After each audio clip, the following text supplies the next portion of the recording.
Design of rapid sand filter.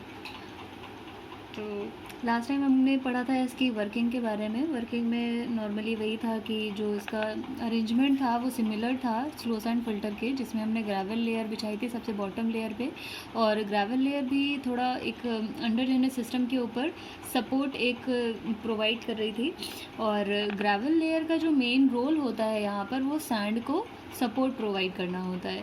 Basically वही है कि जो सबसे पहले हम सैंड पार्टिकल्स को बिछाते हैं, फिर जो इम्प्योर्ड वाटर होता है कोगुलेशन एडेड सेडिमेंटेशन से जो वाटर पास होकर आता है उसको हम यहाँ पर इनलेट चैम्बर से एंटर करवाते हैं, और जो कि सैंड के ऊपर से पास होकर जाता है। तो धीरे धीरे जो स्लाइम लेयर का फॉर्मेशन हो रहा होता है, यानी जो स्मोक्स डेक का फॉर्मेशन होता है, उसको हम यहाँ पर बैक वॉशिंग से रिमूव करते हैं। क्योंकि क्या होता है कि जो हमने यहाँ पर पार्टिकल का साइज़ यूज़ किया है वो स्लो सैंड फिल्टर के कंपैरिजन में थोड़ा लार्जर साइज़ का होता है। तो ऑब्वियसली इस लार्जर साइज़ में जो इम्प्योरिटीज़ क्लॉग होगी वो स्लो सैंड फिल्टर के कंपैरिजन में ज़्यादा होंगी, जो कि ज़्यादा डेप्थ तक नीचे जाएगा।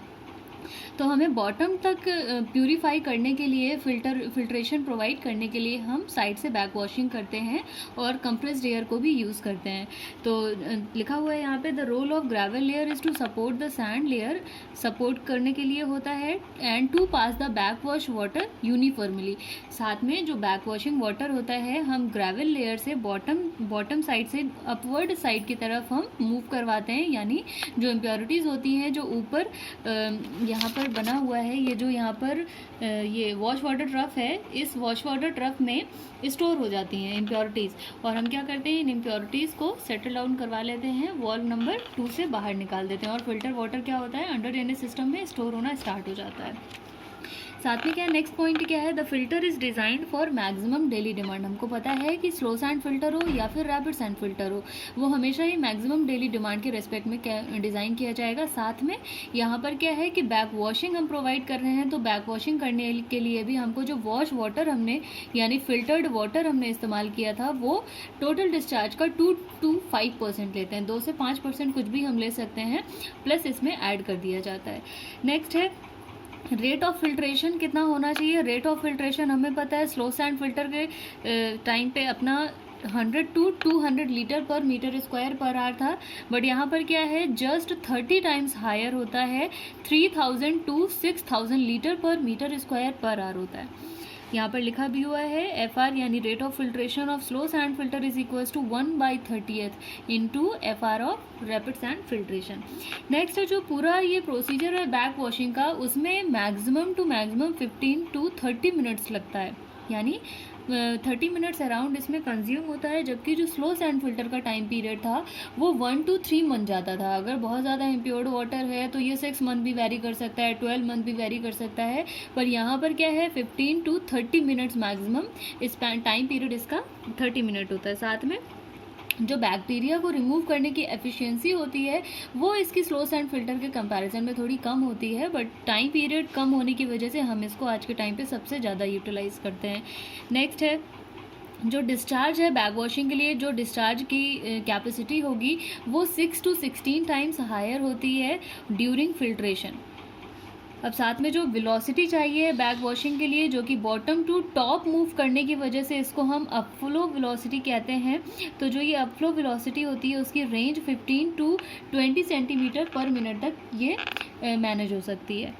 नेक्स्ट है जो कैरेक्टरिस्टिक ऑफ फ्लो होगा, यानी जो फ्लो की कैरेक्टरिस्टिक होती है फिल्ट्रेशन के टाइम पे वो लैमिनार होनी चाहिए, और साथ में जो बैक वॉशिंग कर रहे हैं वो ट्रांजिशनल होना चाहिए। मतलब कहीं पर भी जो कैरेक्टरिस्टिक ऑफ फ्लो है वो टर्बुलेंस नहीं होना चाहिए। टर्बुलेंसी क्यों नहीं होनी चाहिए, क्योंकि अगर टर्बुलेंसी वहाँ पर हो गई तो जो ग्रेवल के पार्टिकल हैं और सैंड के पार्टिकल हैं वो एक दूसरे में मिक्स होना स्टार्ट हो जाएंगे और वहाँ डिस्टर्बेंस होगा। तो जो वाटर प्योर हो रहा है वो प्योर होने के बजाय इम्प्योर होना स्टार्ट हो जाएगा।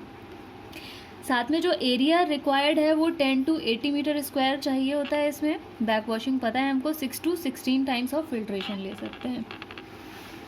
नेक्स्ट जो इसमें हेड लॉस होता है, अब क्योंकि यहाँ पर बैक वॉशिंग भी हो रही है, साथ में अपना वो स्मग्ड डेक लेयर जो फॉर्मेशन हो रहा है उसको भी रिमूव करना है, तो ऑब्वियसली यहाँ पर भी हेड लॉस होंगे। अब उस हेड लॉस को हमें कैलकुलेट करना है, तो डायग्राम में हम देख सकते हैं यहाँ पर फिल्टर के साथ ही हमने एक पाइप अटैच किया है। ये जो पाइप है ये आपका हेड लॉस को इंडिकेट कर रहा है। इस हेड लॉस को हमें कैलकुलेट भी करना है, तो हम डायरेक्ट एक एक्सप्रेशन है इसको हम यूज़ कर सकते हैं।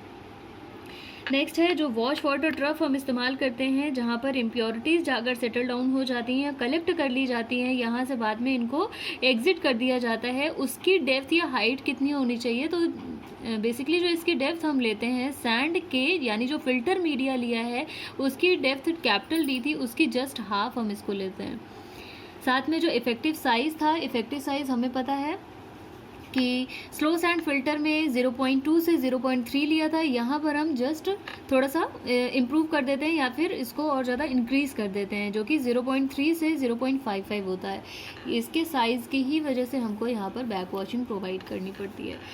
नेक्स्ट है जो फिल्टर्ड वाटर हम स्टोर कर रहे थे वो अंडर ड्रेनेज सिस्टम के थ्रू स्टोर कर रहे थे, तो इसकी जो डिज़ाइनिंग होती है अंडर ड्रेनेज सिस्टम की, इसको भी स्टडी करना इंपॉर्टेंट है।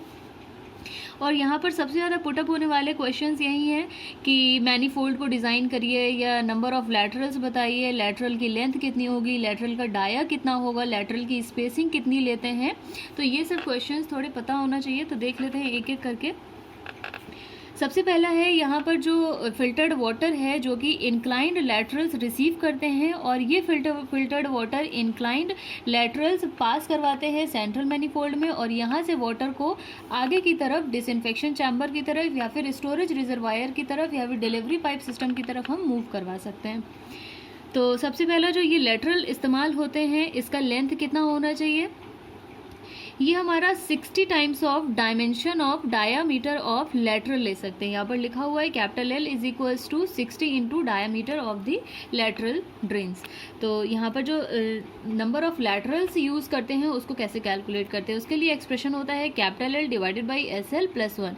कैपिटल L क्या है, यहाँ पर लेंथ ऑफ लैटरल है, साथ में ये जो SL है ये है लैटरल स्पेसिंग।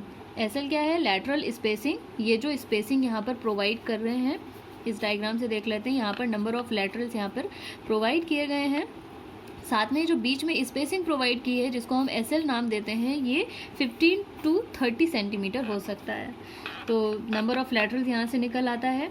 नेक्स्ट है लेंथ ऑफ वन लैटरल। ये जो लेंथ है लैटरल की ये कितनी हो सकती है, तो हम देख सकते हैं इस पूरे डायग्राम की, इस पूरे अंडर ड्रेनेज सिस्टम की जो विड्थ है वो कैपिटल B है।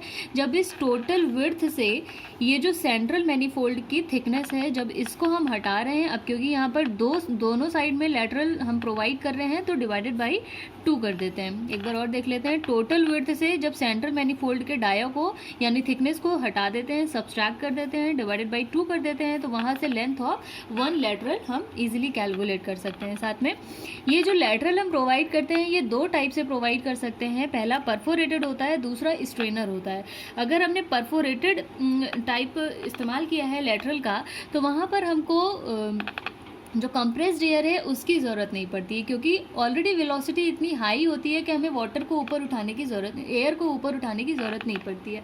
साथ में अगर हमने स्ट्रेनर प्रोवाइड किया है, स्ट्रेनर लैटरल प्रोवाइड किया, तो वहाँ पर हमें कंप्रेस्ड एयर की ज़रूरत पड़ती है, और इस टाइम पे जो वेलोसिटी होती है वो लो वेलोसिटी होती है। अब देख लेते हैं अगर परफोरेशंस हमने प्रोवाइड किए हैं तो कितने डाया का होना चाहिए, और जो स्पेसिंग होती है इन परफोरेशंस की, ये जो पहला परफोरेशन है फिर दूसरा परफोरेशन है, इनकी स्पेसिंग कैसे वेरी करती है, डिपेंड करती है डाया पे। अगर हमने डाया लिया है 5 mm तो स्पेसिंग हम 8 सेंटीमीटर सेंटर टू सेंटर ले सकते हैं। नेक्स्ट है अगर 12 mm लिया है तो 20 सेंटीमीटर सेंटर टू सेंटर ले सकते हैं। साथ में जो क्रॉस सेक्शन लिया है, ये जो क्रॉस सेक्शन होना चाहिए इसका लैटरल का, वो फिल्टर एरिया का 0.2% हम ले लेते हैं। अब है ये जो सेंट्रल मैनीफोल्ड है जहाँ पर वाटर कलेक्ट होकर आगे किसी भी चैम्बर में पास करवाया जा रहा है, उसका साइज़ कितना होना चाहिए, तो ये जो साइज़ है वो जस्ट डबल होता है या फिर 2 टाइम्स होता है cross section of all the laterals. ये जो लैटरल्स प्रोवाइड किए गए हैं उसका जस्ट डबल हम यहाँ पर सेंट्रल मैनीफोल्ड ऐसे प्रोवाइड करते हैं। बाद में चेक के लिए एक फार्मूला अप्लाई करते हैं, चेक करना है कि हम सही जा रहे हैं या फिर नहीं। तो ये जो आपकी लेंथ है या फिर लेंथ बाई डाया का जो रेशियो वो लेस देन 60 होना चाहिए। या फिर कह सकते हैं L should be equal to और less than from 60 times of diameter of lateral range. Thank you.